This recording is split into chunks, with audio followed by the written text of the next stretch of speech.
This is the story of Ariel's Christmas Under the Sea. You can read along with me in your book. You will know it is time to turn the page when you hear the chimes ring like this. Let's begin now.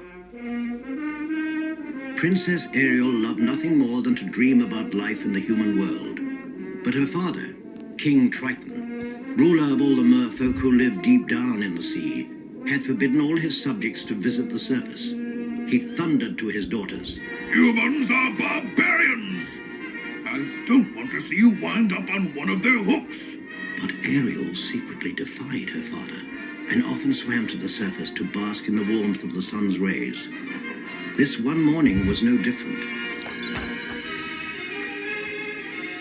Ariel had awakened early and slipped out of the Coral Palace. It was going to be a beautiful day and she didn't want to miss any of it. She swam up from the deep blue of the bottom, through the greenish middle sea, up to the surface, where the water was usually a warm, bright blue. This morning, however, the sea raged icy green. Ariel burst through the surface and shivered as huge icebergs glittered nearby. It was wintertime. Scuttle! Oh, Scuttle, where are you? Ariel looked for the zany seagull who was teaching her all about human things, but she didn't see him anywhere. Instead, a large white pelican swooped down and settled on a chunk of floating ice. She smiled at the mermaid. You won't find your friend at sea on a day like this, my dear. He's gone to land. It's almost Christmas. Christmas? What's Christmas? But the pelican flew away. Ariel swam back to the palace. She had to find out about Christmas, and she knew just who to ask. Before becoming the royal court composer, Sebastian had traveled all around the sea. The tiny crab was in his music room, writing his latest sea symphony. Ariel, what are you doing here? Your music lesson is tomorrow. You feeling all right, child? I'm fine, Sebastian. I was just wondering about Christmas. Christmas. Oh, man, what a happy time. Full of the carols and the Christmas trees, and they give the gifts. And most importantly, everybody got the goodwill toward each other. Why, back in Jamaica... Then he eyed her suspiciously. Ariel? Christmas? It's a human holiday. Why do you want to know? Oh, I, heard some of the tuna talking about it. You know what chatterboxes they are. I'd better go. Practice. See you tomorrow. Thanks, Sebastian. Ariel glided to a small hole in the sea rock, hidden by sea ferns that waved to and fro with the current. She parted the ferns and peeked inside. Oh, Flounder, what a sleepy fish you are. Wake up. We've got to go to the grotto. Oh, Ariel, so early. But the little fish rubbed his eyes and swam loyally after his best friend. Inside the secret grotto, where Ariel kept her treasured collection of artifacts from the human world, Flounder watched curiously as the Little Mermaid searched through a sea chest. It must be here. Somewhere. Triumphantly, Ariel held up a book. She pointed to the pictures. This must be what Sebastian was talking about. Here's a tree, and presents, and people singing. Oh, Flounder, it looks like so much fun. Wouldn't it be wonderful if we could celebrate Christmas too? Gee, Ariel, that sounds great. What do we do? Flounder whirled excitedly. Then he stopped and fluttered his fins. We won't have to go very far, will we? We'll make everything right here. It'll be fantastic. Ariel stretched out on the sand and studied the pictures. Now think, Flounder. Where are we going to find a Christmas tree? Back in the palace gardens, Ariel and Flounder eyed the sea trees that surrounded King Triton's castle. What about one of these, Ariel? They're pretty, but they don't look like Christmas trees. And you know how Daddy feels about human things. He'd be furious. So this has to be our secret. We need to find something we can take back to the grotto. Oh, come on, Flounder. Let's go. Their search took them far away from the palace, to where the water grew dark and cold. Ariel? I don't think we're gonna find any Christmas trees around here. Maybe we ought to go home now? Just a little farther.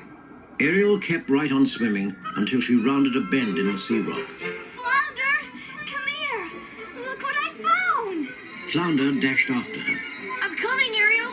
There, growing in a patch of bright sunlight that filtered down from the surface high above, was a magnificent grove of coral trees. They were all sorts of fantastic shapes, but right in the middle was one that looked just like a Christmas tree. Ariel spun around happily. It's just the right size. She tugged at the dead coral tree and pulled it free of the sandy ground. Together, Ariel and Flounder carried it back to the secret grotto. In the days that followed, the two friends searched the palace grounds for decorations to put on their Christmas tree. Ariel gathered tiny sea plants from the gardens and nestled them among the coral branches. Flounder found some pretty colored sea vines to drape over the tree, but it still didn't look like the Christmas tree in the picture. Ariel shook her head. Something's not right. Maybe we need more shiny things. So they gathered sea crystals and sea shells and even oyster shells that had been left behind when the oysters moved away.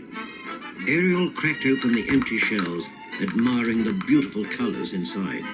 Oh, these'll be perfect. Look, Ariel, I found another one. But this one's stuck. Tight. Ouch! A mussel shell slammed shut on Flounder's fin. He tugged and tugged until he finally pulled free. I guess somebody's still living there. At last, Ariel's satchel was full. Surely now they had enough pretty ornaments for the tree, and they hurried back to the grotto. They were just about to tug on the rock that hid the secret entrance, when suddenly Sebastian popped up from behind a reef. Where are you going with that stuff? Oh, Sebastian, we were just, It's my stuff, Sebastian. And, Ariel's helping me carry it to my, rock. Yeah, that's it. It's my treasure. The little fish grinned at Ariel. Sebastian's eyes narrowed, but he shook his head as he scuttled off. I know you two. You're up to something. And one of these days I'm gonna find out what. All afternoon, Ariel and Flounder decorated the coral Christmas tree. The branches sparkled and glittered with the gleaming shells, and just as if they knew this was something special, the sea flowers put forth their brightest blossoms. As Ariel hung up a wreath she'd fashioned from seaweeds and pearls, Flounder gazed at it with admiration. Oh, it looks just like Christmas, Ariel. Ariel looked at the tree. I don't know, Flounder. It's not as much fun as I expected. Something is still wrong. I don't think so, Ariel. I bet if you ask anyone, they'll say it's a perfect Christmas tree. That's it, Flounder. There's more to Christmas than just a tree. Sebastian said Christmas was all about goodwill toward others. That means our Christmas should be shared with everyone. Ariel clapped her hands in glee. Let's make some presents and surprise everyone. Ariel decided to give her prettiest hair comb to Aquata, her favorite shell mirror to Andrina, a bouquet of sea flowers to Arista, and a pearl to Adela. I'll make an oyster shell purse for Atina and read Alana bedtime stories every night for a week. It was easy finding the right present for Flounder. She picked out his favorite human object, a tiny telescope he'd like to look through, and wrapped it up. She also wrote out a promise to Sebastian not to miss any of her music lessons for a month. Then she thought about her father. Oh dear, he doesn't like anything human. He probably isn't going to like Christmas at all. But Ariel was determined to share her undersea Christmas with everybody. Finally, she selected a beautiful conch shell for King Triton. Late that night, after everyone in the palace had gone to sleep, Ariel and Flounder sneaked into the great hall with a coral Christmas tree. Shh! We can't make any noise. I know that.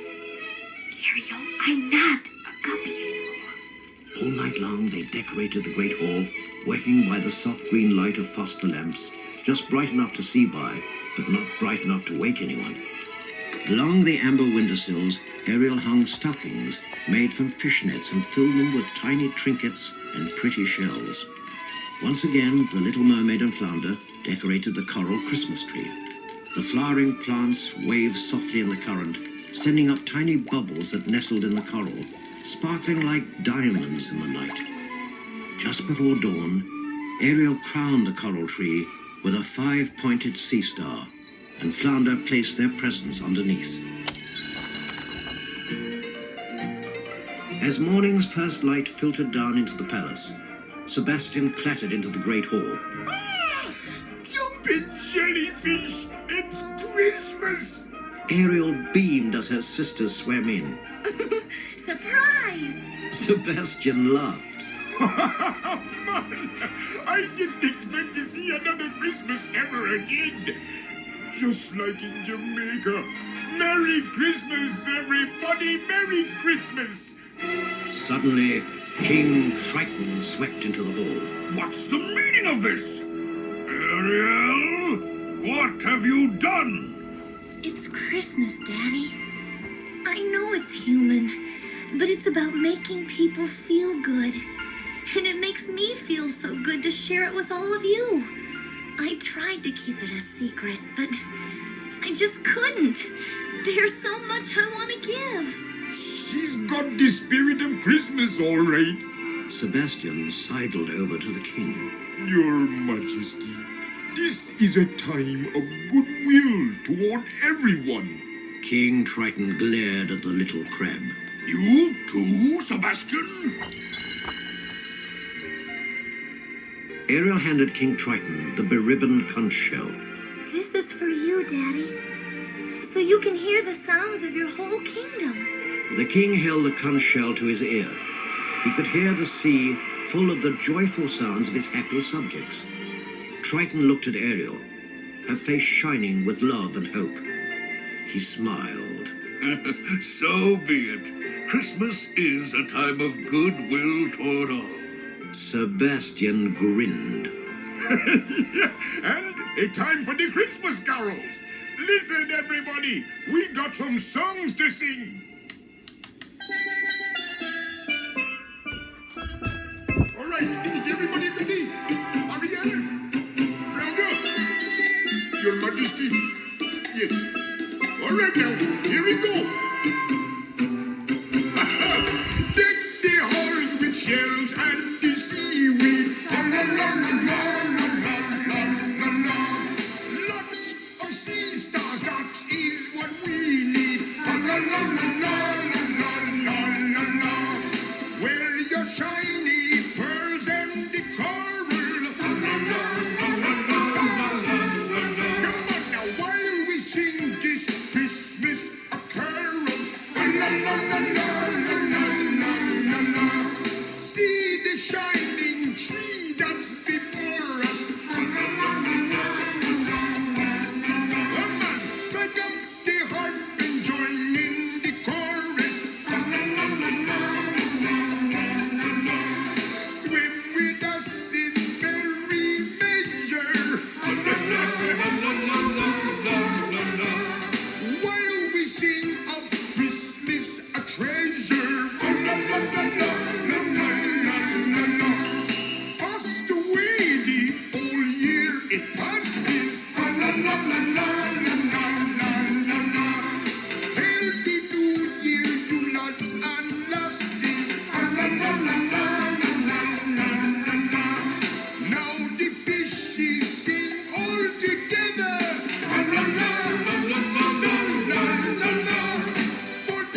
That was the end of the story.